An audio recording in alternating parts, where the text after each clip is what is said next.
నా జీవితం నా ఇష్టమని నువ్వు అనుకుంటున్నావా? నీ జీవితం ఏ పాటిది? ఎఫెసీయులకు రాసిన పత్రిక 2వ అధ్యాయం 1వ వచనంలో చెప్తున్నారు, మీ అపరాధముల చేతను పాపముల చేతను మీరు చచ్చిన వారై ఉండగా ఆయన మిమ్మును క్రీస్తుతో కూడా బ్రతికించెను. మనం ఎవరి వల్ల బ్రతికి ఉన్నామంటే యేసుక్రీస్తు ప్రభుల వారి వల్ల బ్రతికి ఉన్నాము.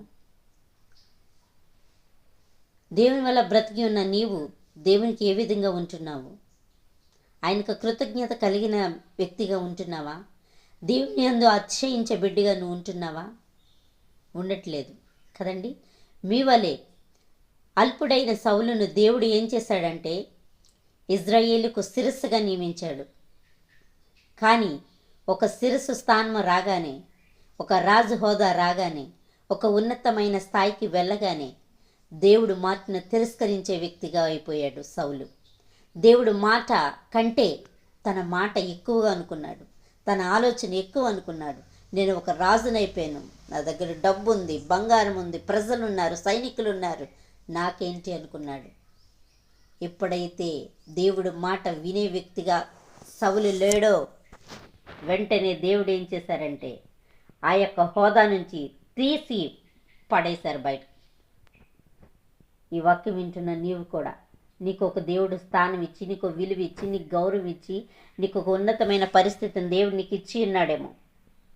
మర్చిపోవద్దు. పాపముల చేత అపరాధముల చేత చచ్చిన వారిని యేసు ప్రభువుల వారు బ్రతికించారు మనల్ని.